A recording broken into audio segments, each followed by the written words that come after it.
이번 주 뉴욕 증시엔 어떤 이슈들이 있을까요? 우선 17일에는 10월 소매 판매 발표가 기다리고 있고요. 코로나19 확산 속에서 지난달에 소비가 얼마나 둔화했는지에 따라서 다음 4분기 성장에 대한 분위기를 살펴볼 수가 있겠습니다. 또 18일에는 10월 신규 주택 착공 허가 건수가 발표될 예정이고요. 19일에는 주간 실업보험 청구 건수 등이 기다리고 있습니다. 그리고 기업들의 실적 발표도 이어질 텐데요. 오늘은 이번 주 월요일부터 수요일까지 실적 발표를 앞둔 주요 기업들을 차례로 살펴보겠습니다. 네, 첫 번째는 최근 이커머스 시장에서 이베이를 제치고 2위로 등극한 월마트입니다. 이 기존의 전통 유통 채널에 대한 관심이 높아지고 있는 가운데 전반적으로 소매 업체들의 분기 수익이나 온라인 판매가 증가했을 것이라는 기대감이 있었는데요. 역시 월마트는 올해 들어서 주가가 27% 상승세를 보였고요. 금요일장에서는 전장 대비 1.56% 상승한 150.54달러에 마감을 했습니다.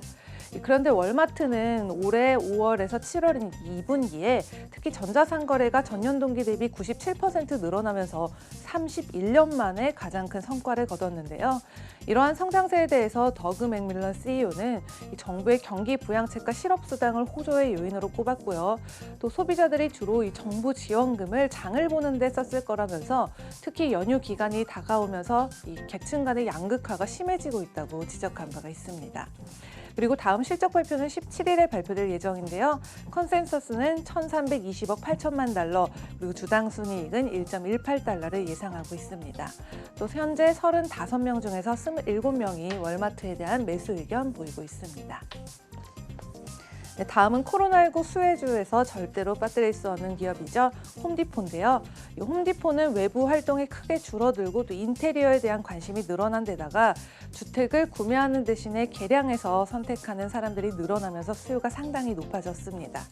주가를 살펴보면 금요일장에서 0.34% 상승한 277달러 선에 마감을 했고요.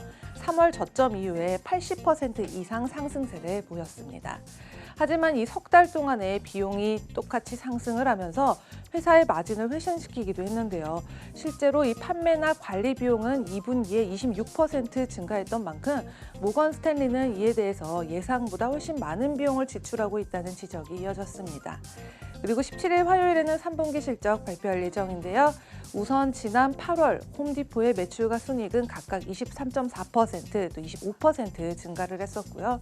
이번에 매출은 317억 8천만 달러, 주당 순이익은 3.05달러를 예상하고 있습니다. 또 현재 전문가 33명 중에서 20명이 매수 의견 보이고 있는 상태입니다. 네, 마지막 기업입니다. 세계 최대의 GPU 기업, 바로 엔비디아인데요. 요즘은 이 딥러닝이나 AI, GPU 주도 애플리케이션 과속화 때문에 테크주 중에서도 단연 많은 관심을 받고 있죠. 이 주가를 살펴보시면 금요일장에서는 531.88달러로 마감을 했는데요. 11월 6일에는 588달러라는 사상 최고치를 기록하기도 했고요. 또 올해 들어서 약 130% 이상 상승을 하면서 올해 36% 상승했던 필라도피아의 반도체 지수를 크게 상회하는 모습 보였습니다. 그리고 올해 주가는 크게 상승한 뒤에 이 엔비디아가 이제 97.7의 가격 대비 수익률로 반도체 그룹의 평균 배수인 43.64의 2배 이상을 낼 수가 있었는데요. 18일 수요일장 마감 후에 3분기 실적 발표도 기다리고 있습니다. 우선 2분기 총 매출은 전년 대비 50% 증가를 했었는데 그중에서도 특히 데이터 센터 매출이 167% 증가한 17억 5천만 달러 기록을 했었고요. 이번 분기에는 44억 1천만 달러의 매출 그리고 2.57달러의 EPS를 예상하고 있습니다.